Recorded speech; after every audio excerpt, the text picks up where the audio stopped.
Here we are in the 20th session, exploring the last chapter of John 21. And so there are many that view this chapter as sort of John's postscript to the whole gospel. And you'll see why it's actually the 7th of 10 different resurrection appearances that are recorded in all 4 gospels. And so we'll just jump in. And after these things, Jesus showed himself again to the disciples at the Sea of Tiberias. And on this wise showed he himself. Now it's interesting how subtleties in the Greek can mean a great deal. The first 2 words in the Greek here are metatauta, after these things, which will mean nothing to you unless you've been a diligent student of John's book called the Revelation, the Apocalypse of Jesus Christ. And you'll discover when you study that book carefully that it's very skillfully partitioned by that term, metatauta, after these things. And it's the one book that has its own outline, because in verse 19 of the first chapter of Revelation, it gives you the outline of the whole book. And once you understand that, it parses it, and the whole thing starts to become clear.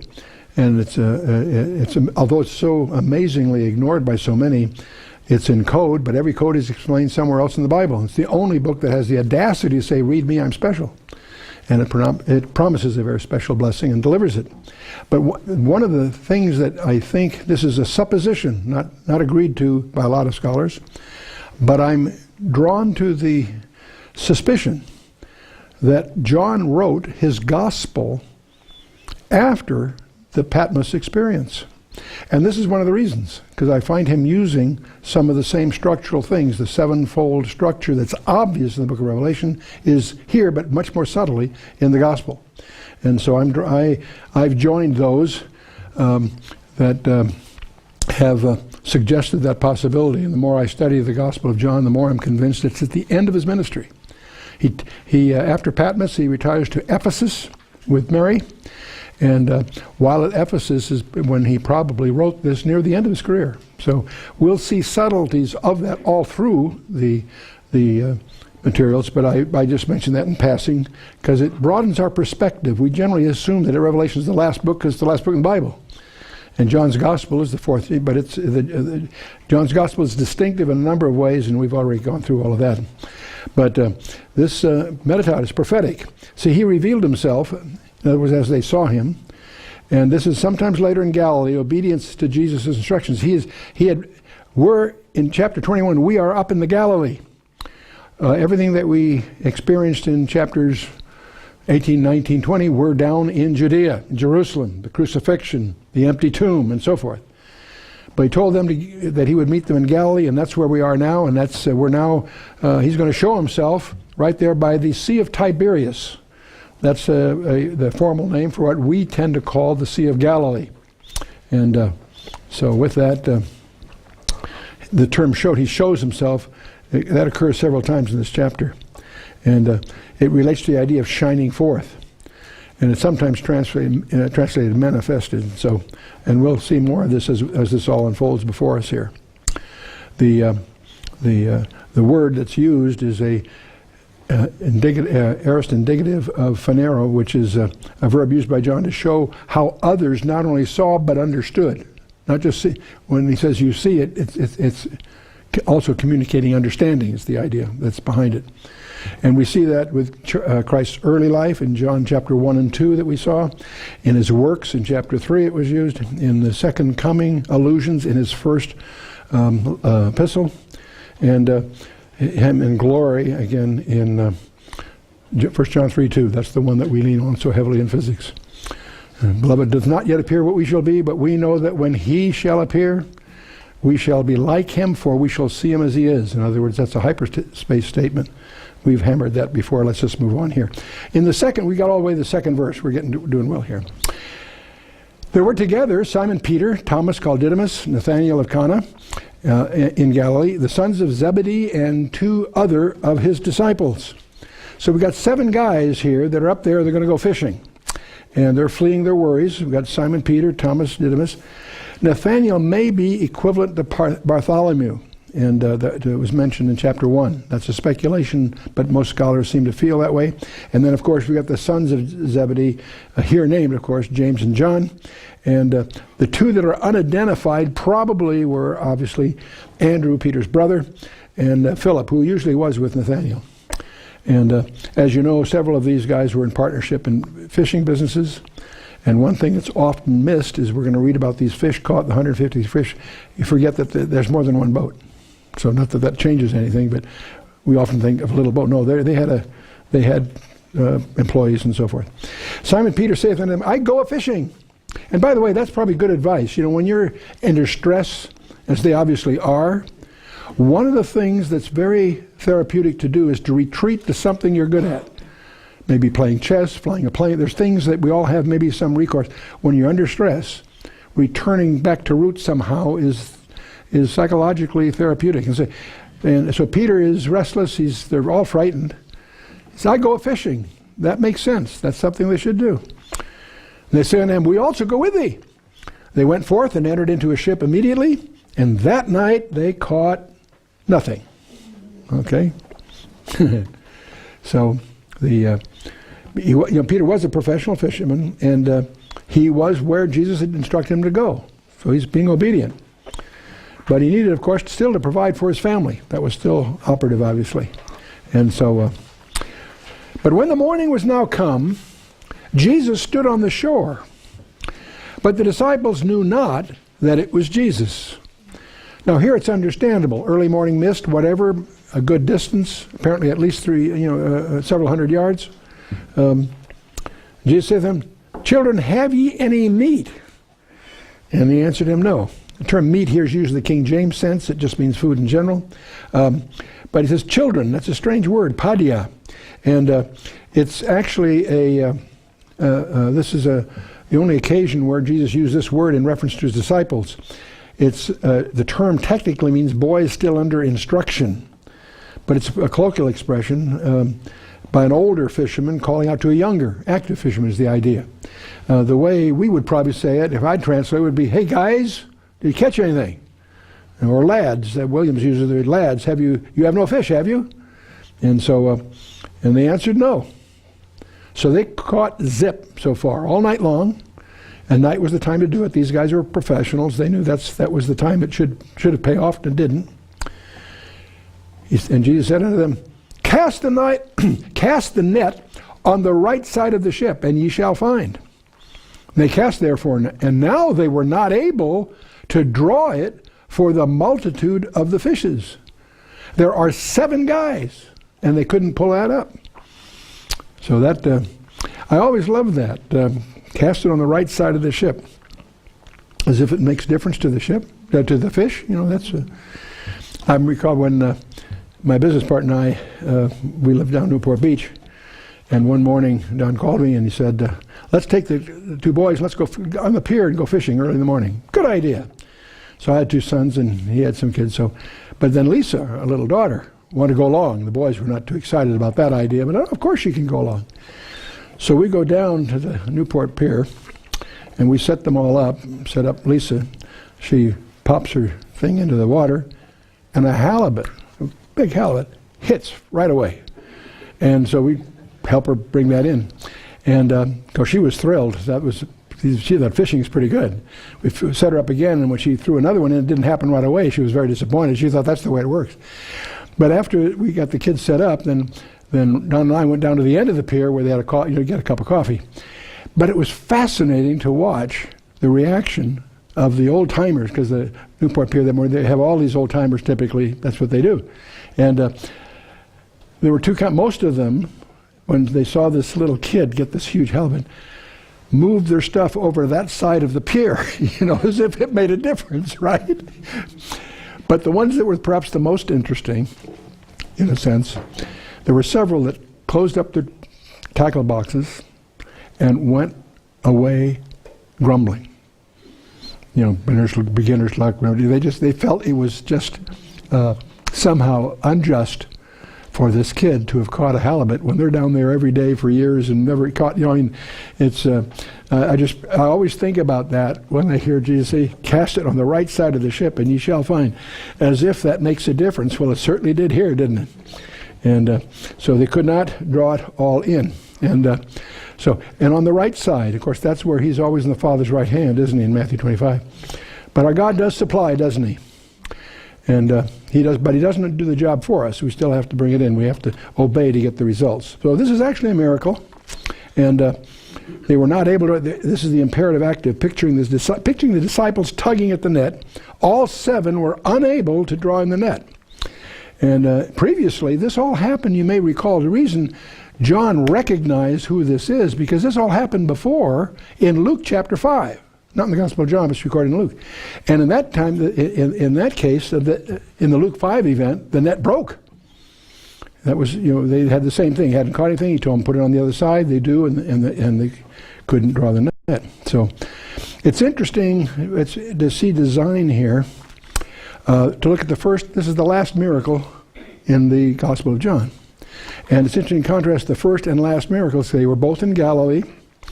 And we'll compare these. In Cana, it was the 3rd day. This time it was the 3rd time.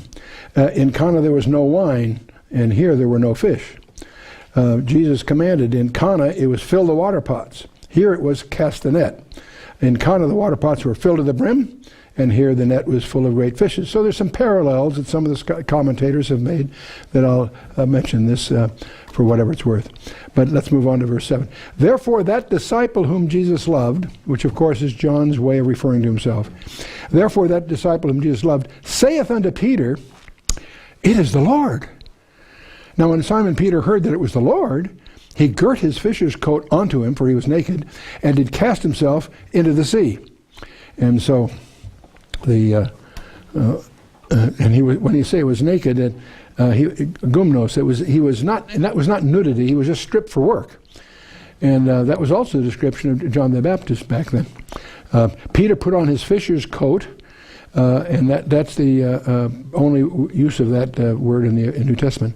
Intent to be the first, and yet still being respectful. In other words, he's still going to swim, but he wanted to be respectful, so he took his coat on. The other disciples came in a little ship, for they were not far from the land, but as it were 200 cubits, dragging the net with the fishes.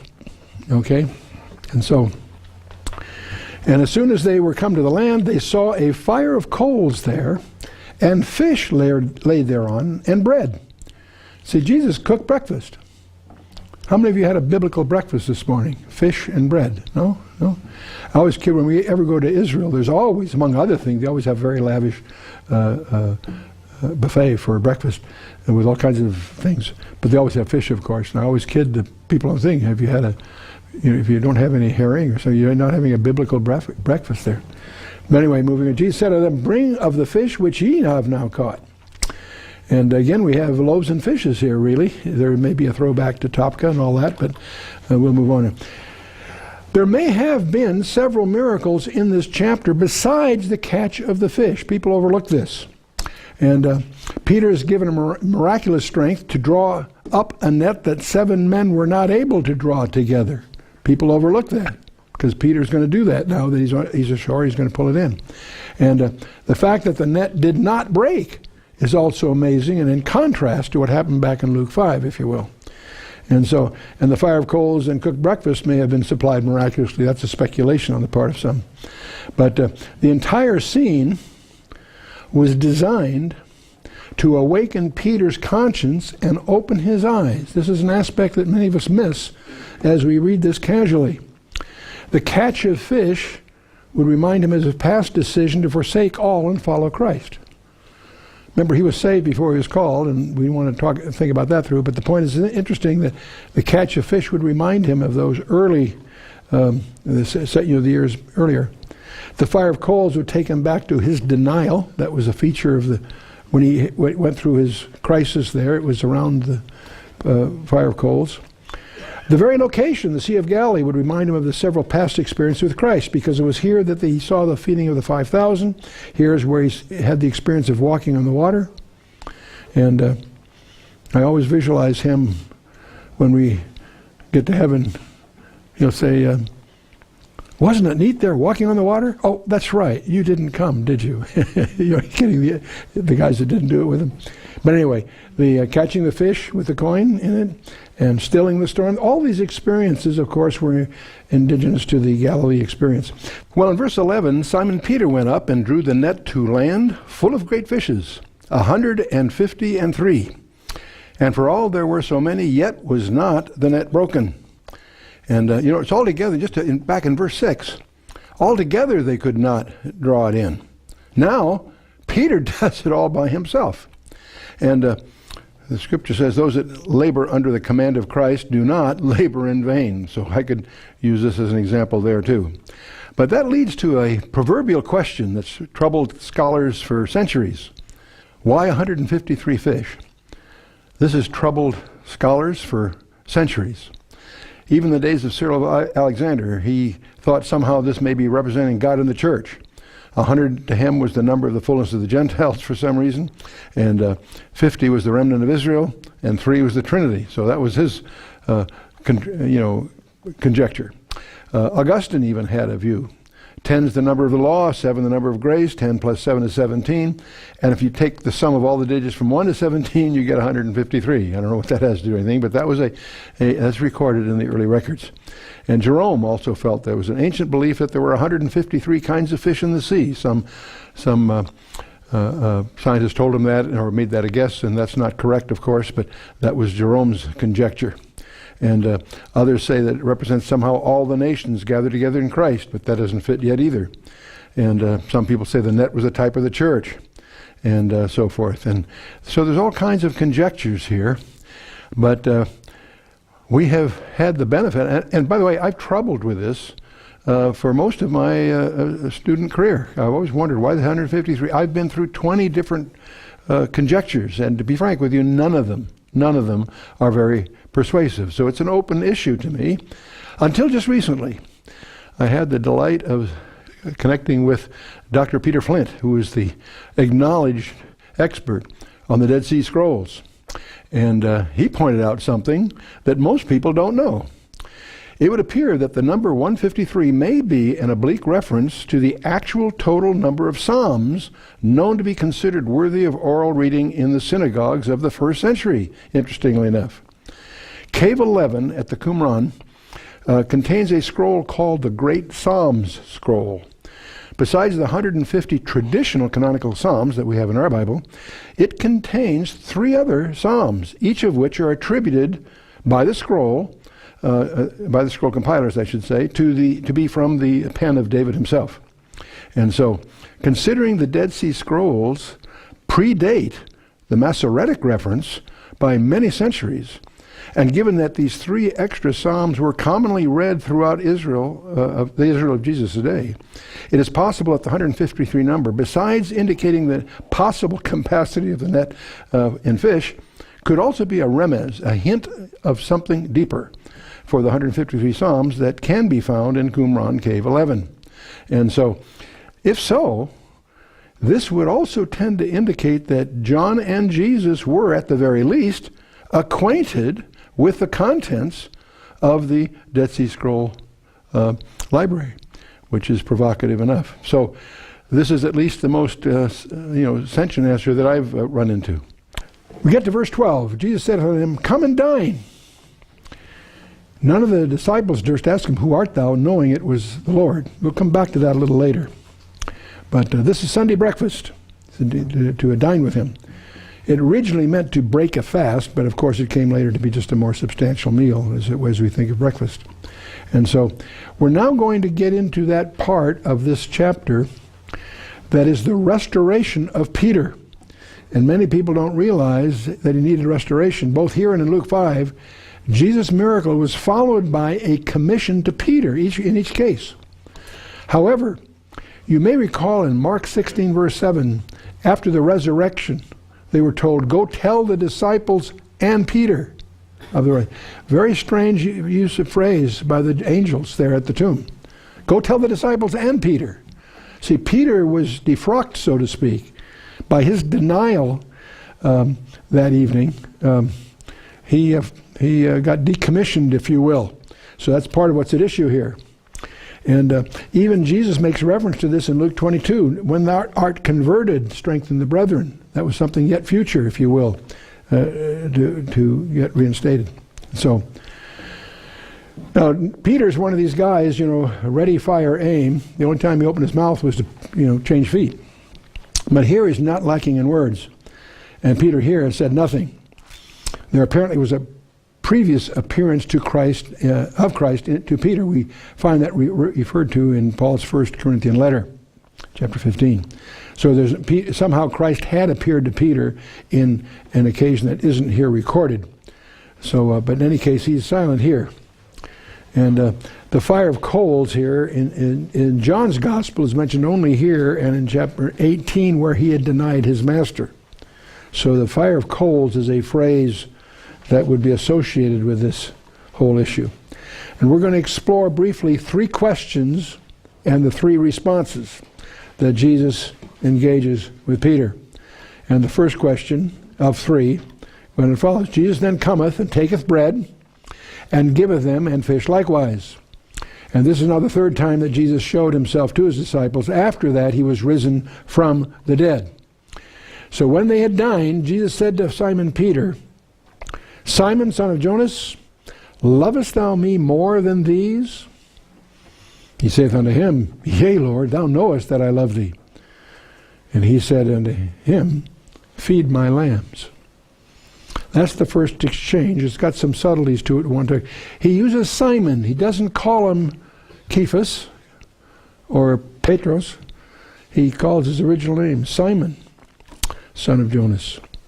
And the original name, before he had begun to follow Jesus, that was his name.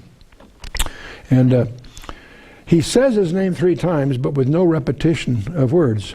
Lovest thou me? The word love that Jesus used is agapeo, a deep commitment. Peter responds by saying, Lord, thou knowest that I phileo you, a lesser intense form of affection. So Jesus used agapeo as the verb. Simon uses phileo as the verb. And Jesus says to him, feed my lambs. Boska means feed, it's active imperative. And as active imperative means keep on feeding my lambs, lambs being new ones, if you will.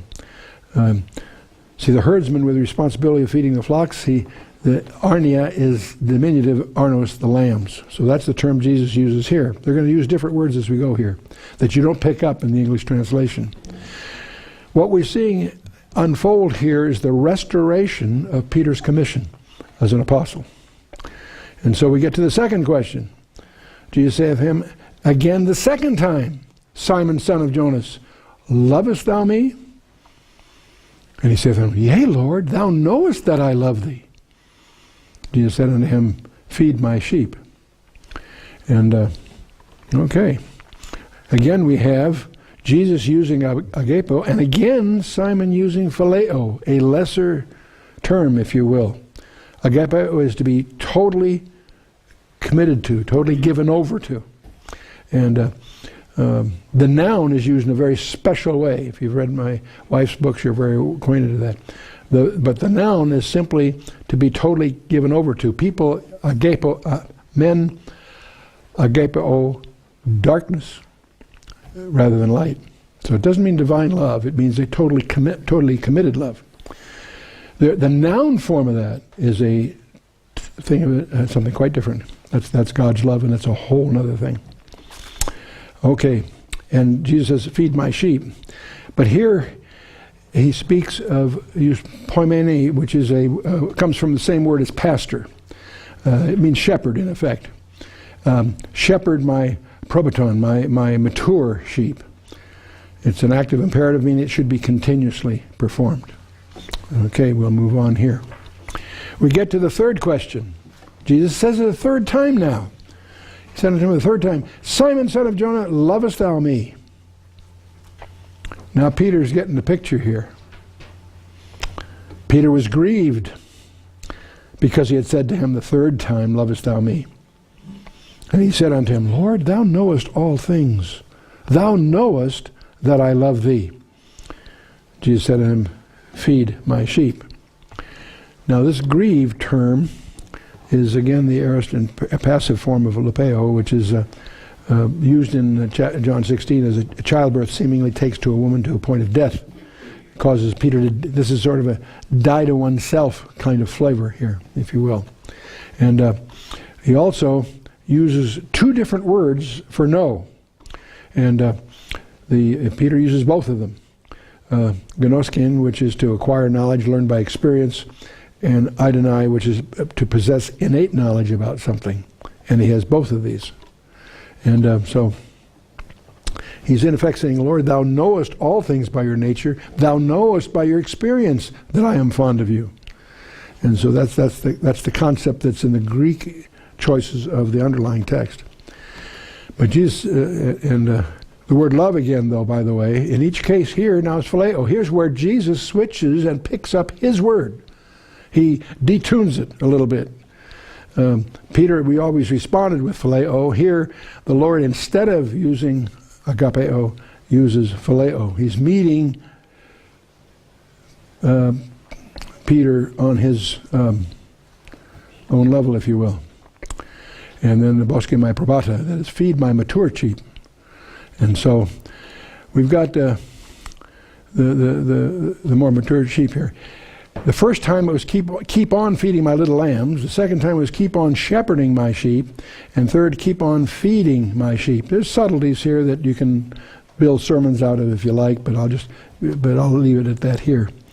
And because all elders, of course, are exhorted to feed the flock in Acts 20 and a lot of other places. These word subtleties, though, are kind of worth noting. In the first sense, Jesus used agapeo. He did. Simon did phileo, and Jesus said, "Bosque my arnion, my lambs."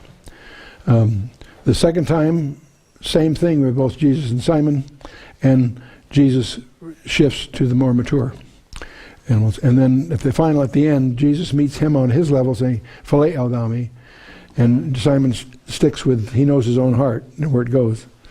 And the bosque my probata is a feeding the more mature. So Peter's going to pick up on this, and he will challenge later other pastors to feed the flock of God which is among you. That's in his first letter, 1 Peter 5:2. At Pentecost and also at Cornelius' house in Acts chapter 1 through 10, you find Peter promoting exactly these issues. The Gentile controversy, especially in Acts 15, Peter takes that position, and in his later ministry, 1 and 2 Peter, the letters are basically pastoral charges. But now Jesus goes on to talk to him. He says, "Verily, verily, I say unto thee, when thou wast young, thou girdest thyself and walkest whither thou wouldest. But when thou shalt be old, thou shalt stretch forth thy hands, and another shall gird thee, and carry thee whither thou wouldest not." And of course, he's predicting his death here. It's a prediction of Peter's martyrdom. And he was crucified by the Romans in Nero's circus in AD 67, upside down at his own request. When he discovered, apparently the story we understand is that when he was discovered they were going to crucify him, he says he was not worthy to be crucified the way his Lord was. And so the Romans showed they had ways of modifying that. They crucified him upside down. At least that's their understanding. By the time John recorded these verses, however, Peter would have been dead by more than 20 years, just to give you a little more perspective of this. "This spake he, signifying by what death he should glorify God. And when he had spoken this, he saith unto him, Follow me." So those words are reinstating Peter as an apostle. That's what was going on here. 3 questions, 3 opportunities to recommit himself after the 3 denials he did the 3 nights earlier. Then Peter, turning about, seeing the disciple whom Jesus loved following, which also leaned on his breast at supper and said, "Lord, which is he that betrayeth thee?" That's a flashback, remembering the night of the betrayal. Peter, seeing him, saith to Jesus, "Lord, and what shall this man do?" The Lord just told Peter that he's going to be martyred. And he'd like to know what's going to happen to John. That's really what's going to happen to him.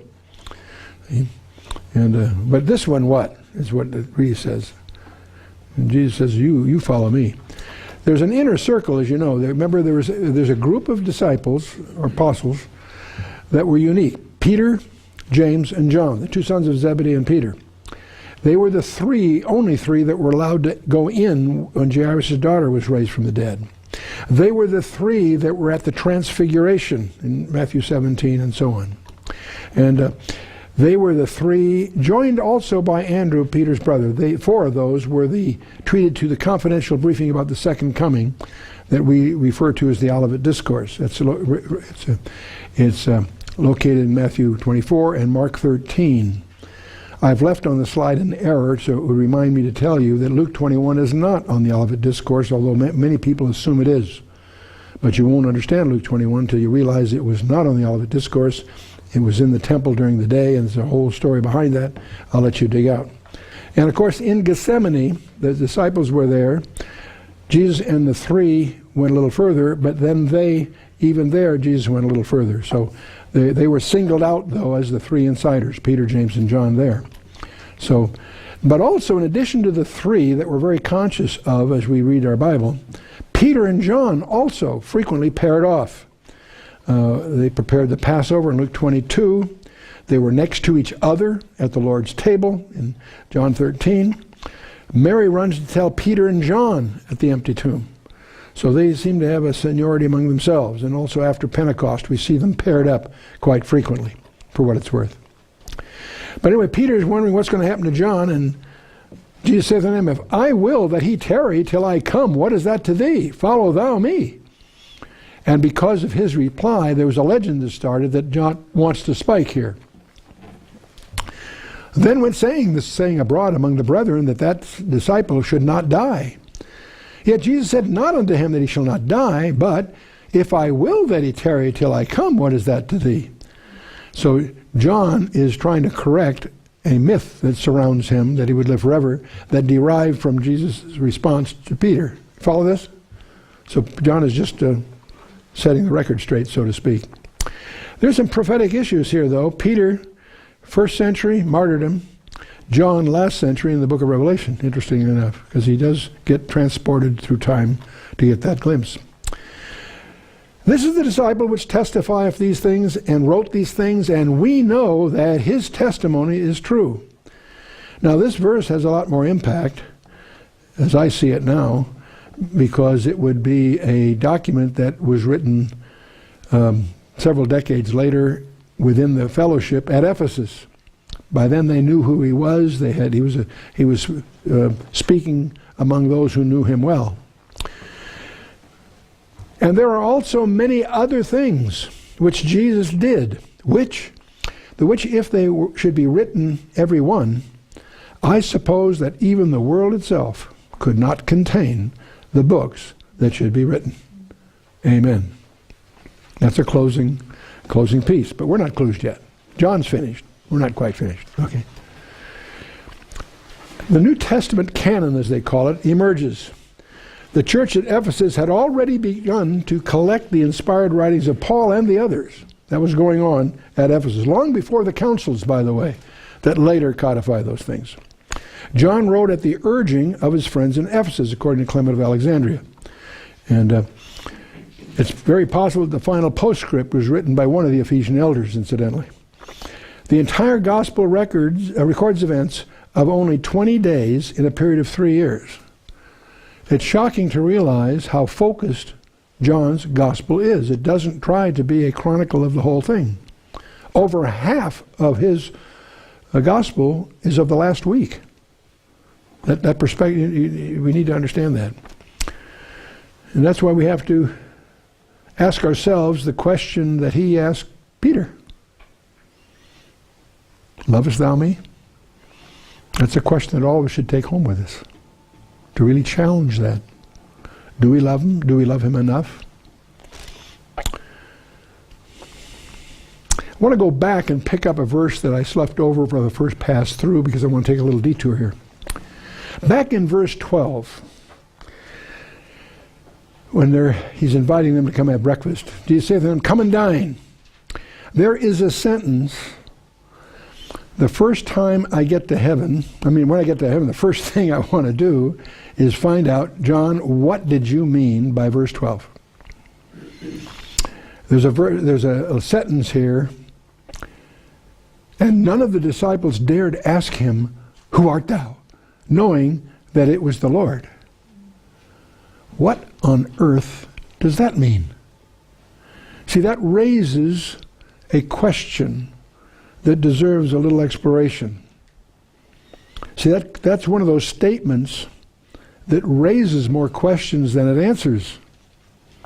And none of the disciples dared ask him, who art thou? Didn't they know who he was? Is there some doubt? No, we knew it was the Lord. What are they telling us here? The analogy I think often of, it's let's assume that Nan and I are driving to a social engagement about an hour away, and we've been driving for about half an hour. And Nan says to me, did you remember to turn the oven off? And I say, I'm sure I did. That probably means you turn around and go back and check, okay? If I said simply, I did turn it off, fine. No, I'm sure I did. See, that's one of those responses that creates more doubt than it answers. That's sort of what's going on here. None of the disciples dared ask him, who art thou? Knowing it was the Lord. They're hinting at something here that bothers me. And I want to take a look at this. To me, it's one of the most puzzling verses in the Bible. And so I want to take a look at it. The question I want to explore, did you notice that after his resurrection, from that Sunday on, everybody seems to have trouble recognizing him. And the more you think about that, the more disturbing they are. Mary in the garden, in John 20. I won't bother to actually get the text. You can remember the thing. She's in the garden, and she's looking through into the tomb, and the body's not there. And she turns and sees Jesus in the garden and thinks he's the gardener. Now, if you've been there, it's not that much room. It's not like he was 100 yards away. He's in the garden. And she was not a casual acquaintance. She loved him. She was one of the major players in the whole ministry. She was obviously a person of means and so on. We talked all about that before. She's in the garden. She realizes the body's gone. She turns and looks and thinks he's the gardener. And she says, where have you laid him? Tell me where have you laid him. I'll carry him away. And Jesus says to her, Mary. And she realizes who it is and says, Rabboni. She recognized his voice. Why did it take his voice to confirm the recognition? That bothers me. It's just a hint, but it bothers me. Let's go on. On the Emmaus Road. That afternoon, a couple of disciples are on their way to Emmaus, about a 7-mile walk. Jesus joins them. We looked at this in depth last time. And they think he's a stranger. And he says to them, hey, you guys, why are you so sad? Where have you been, buddy? And they recount what happened the last few days. And Jesus says to them, which I think has got to be humorous. He's got a sense of humor. What things? What things happened? When they recount everything that happened, then he speaks to them about Jesus in the third person. Ought not Christ to have done all those things? And he then teaches them from the scripture for 7 miles. When they finally get to where they're going, he's going to go and continue. They insist he stay for dinner, so he does. When they sit down to have dinner, he's the one that takes the bread and breaks it. That's the violation of protocol. That's the host's job. No, he just takes charge. And he breaks the bread.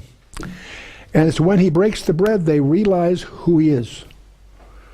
And they explain later that night to the other guys they knew it because of the nails in his wrists. But wait a minute.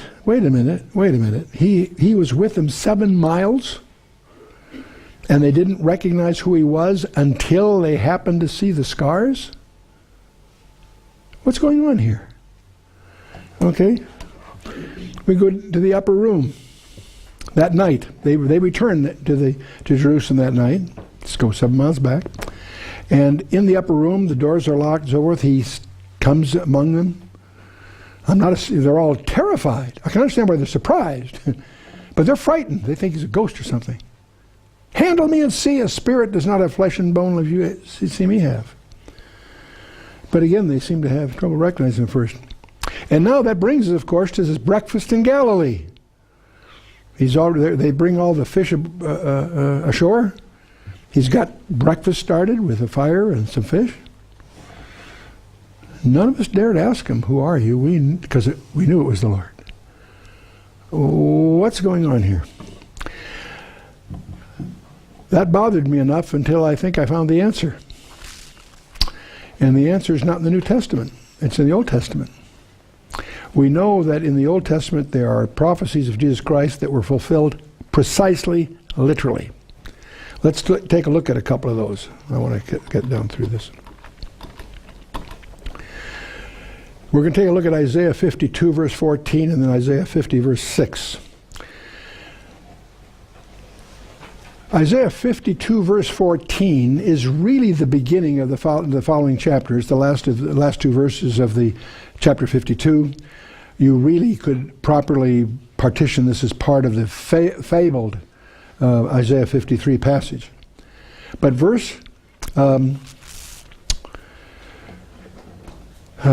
14 of Isaiah 52 is mistranslated for you to spare you the shock. The King James Version says, as many were astonished at thee, his visage was so marred more than any man, and his form more than the sons of men. Well, you get the impression that there's something serious going on, but the literal rendering is even more shocking. If you take the actual passage, it more precisely would say, so marred from the form of man was his aspect, that his appearance was not that of a son of man. In other words, not human.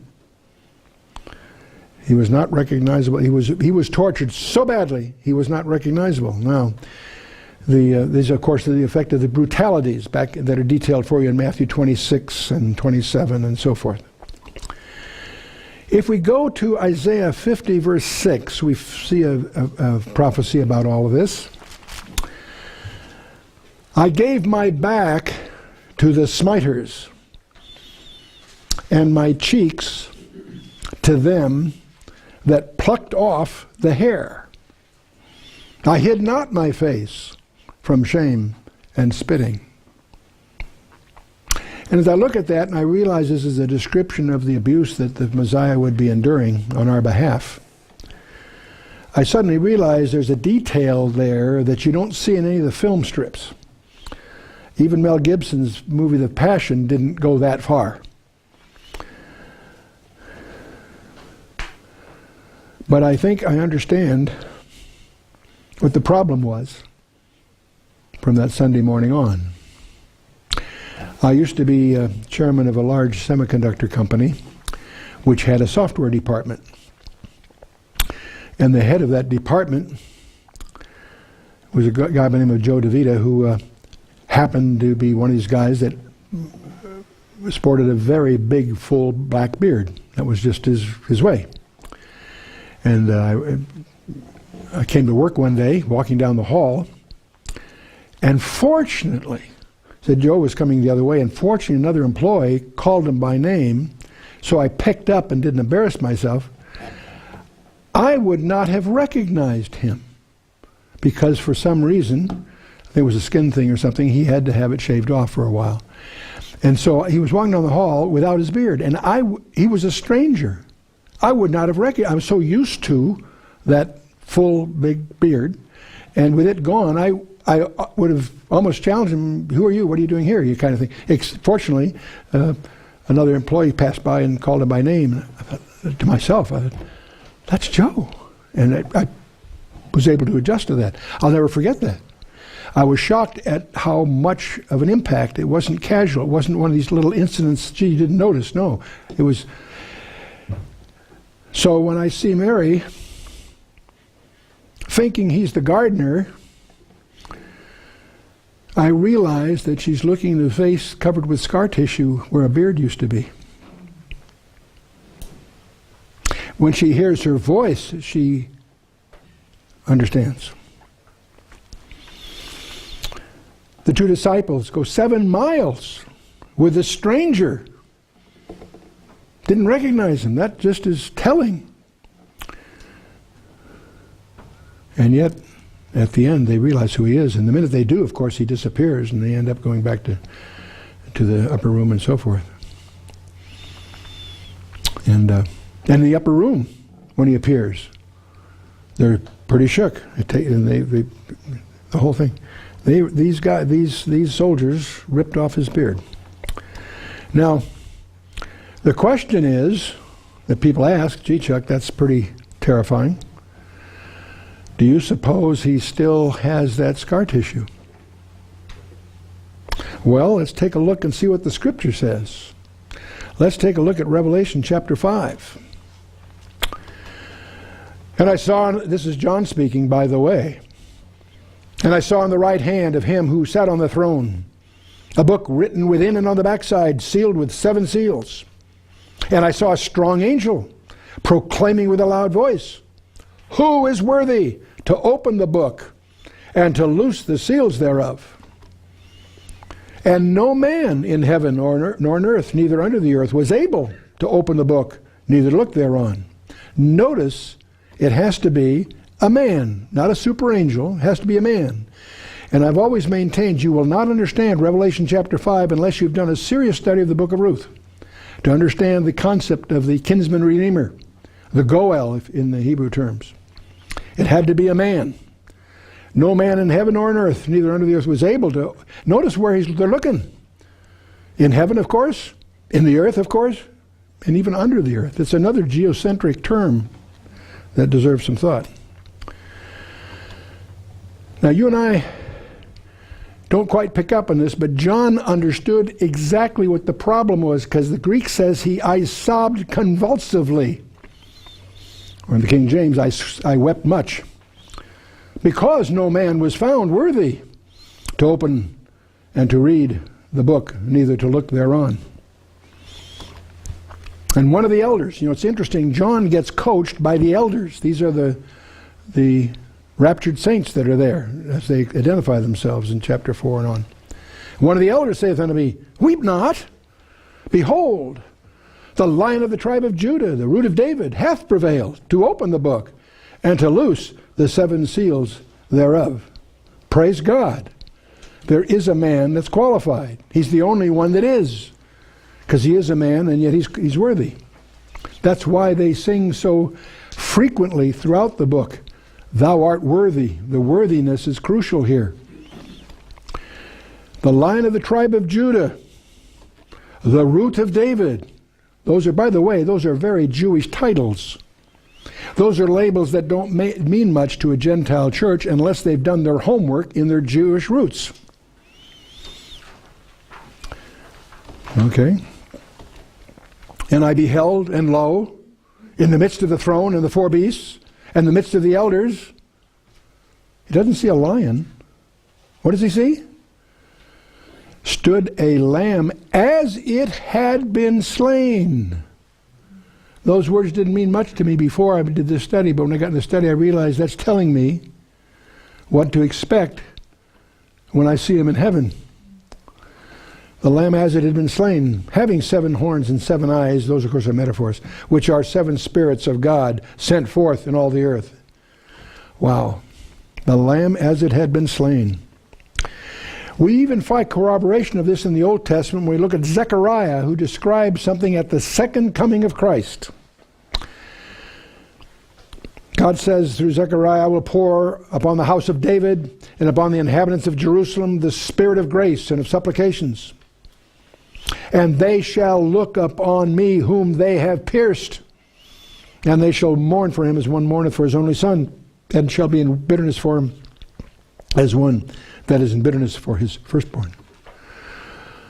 They shall look upon me whom they pierced. And between the me and the whom are two Hebrew letters untranslated. If you look at the Hebrew text, you'll find an aleph and a tau. Look at me, the aleph and the tau, whom they've pierced. It would make more sense to our ears if it was in Greek. I am the Alpha, me, the Alpha and the Omega, who have pierced, and so forth. And anyway, we're going to run into a lot of that when we go through our Isaiah study, where we discover the Masoretic text, which is the baseline, which is 9th century AD material. When you get into the Dead Sea Scrolls insights, you begin to realize that there's a lot of places where the actual original is far more messianic than is seeped through the editors of the Talmudic perspective. Well, okay, we've that's sort of a denouement on the Gospel of John. It's something I don't normally do in public. It's something I usually do when we're at the Garden Tomb taking communion. But I thought it would be incomplete if we didn't deal with those issues forthrightly right here in this Gospel. And you have the verses there in your notes. You can check it out and come to your own conclusions. But for me, they were very revealing. In fact, I was told a story about a woman badly disfigured. Her little girl, when she went to school, the kids would make fun of the little girl because her mother was so disfigured. She often came home crying because the kids were, kids can be. When the girl was old enough, the mother explained to the little girl that when she was just a baby, there was a fire in the apartment, and she was able to save the baby at the risk of serious burns. That's why she's disfigured. And when she understood that from that day on, the little girl wasn't embarrassed anymore, because every time she looked into her mother's face, she knew how much she was loved.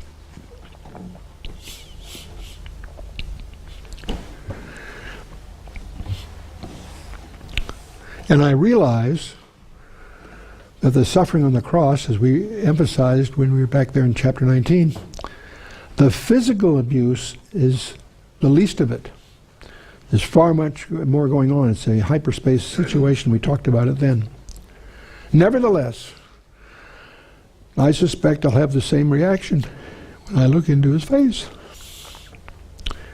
and know how much he loves us. Okay, well, let's just review quickly the Gospel of John as we wrap it up here. We call it Unit 1, which is the first 12 chapters. The pre-existent one in the first chapter, entered John the Baptist, later that chapter. The call of the disciples, the book of signs. Then from chapter 2 to 11, the scholars typically call the whole book of signs. And there are 7 of those all the way through here. The changing of the water into wine in Cana, the healing of the official son in Capernaum, the healing of the invalid in the pool of Bethesda, the feeding of the 5,000 near the Sea of Galilee, the walking on the water on the Sea of Galilee, the healing of the blind man in Jerusalem, and raising the dead Lazarus in Bethany, all familiar. But we take the last unit, the last half of the book, is the final week. And the supper at Bethany in chapter 12, the washing of the feet and the betrayal, and then by Judas, then the new promise where he announces in advance the harpazo that's coming. Then we have en route to Gethsemane, probably the other counseling that he's talking about there, till when we get to this incredible chapter, his prayer with the Father. That's in itself a study of its own. And then, of course, Gethsemane with the arrest and the 6 trials we talked about. Then, of course, the crucifixion, the resurrection, and then this epilogue that we've just experienced. That wraps up this incredible document called the Gospel of John. And 21 days of 3.5 years of ministry. And virtually half, actually 247 verses of 879 are devoted to just one 24-hour period. But what a period that is for you and me. And from 14 to 17, we call it the Upper Room Discourse and so forth. But there's far more than just what John records. because we have many appearances. We have the one to Mary Magdalene, of course, the two women returning from the tomb on the Emmaus Road. We looked at that. The appearance to Peter that Paul talks about, the 10 disciples to Jerusalem, the 11 disciples in the upper room then, the 7 disciples in Galilee that we've just seen this evening, and then the apostles and over 500 that are in the Corinthian, many of which were in the Corinthian church, that were receiving the letter of 1 Corinthians, were written to those eyewitnesses, many of them. And to James, he appears to James, his half-brother, 1 Corinthians 15. And then the apostles on Mount of Olives, he appears to Stephen at his stoning. Many people overlook that as an appearance. And to Paul at his conversion, of course, and there's been several that have to do with that. Paul at Corinth, of course, and Paul in the temple. You sometimes overlook the appearances of Christ to Paul personally, and to Paul later in Jerusalem. And then Paul in another vision that he alludes to. So there's a series of these.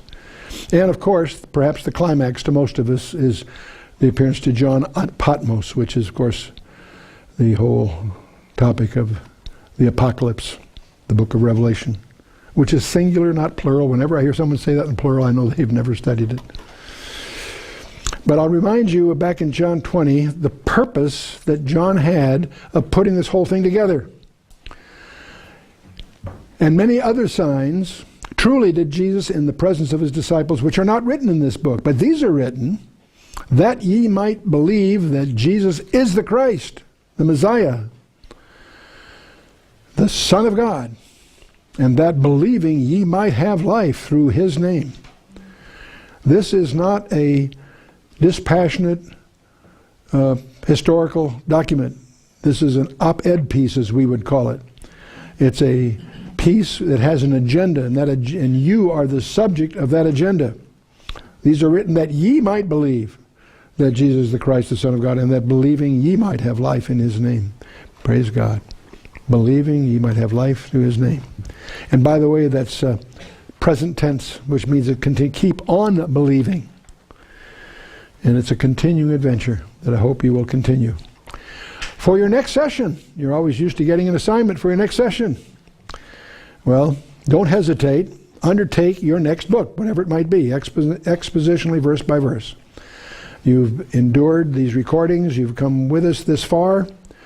Your assignment is to, without hesitation, let the Holy Spirit lead you to undertake expositionally, verse by verse, the next book. And you're safe in picking any book in the Bible, but you really would be most well advised to just go where the Spirit leads you. There is a pattern that's best for you, and the Spirit will lead you there. And with that, let you and I bow our heads for a closing word of prayer.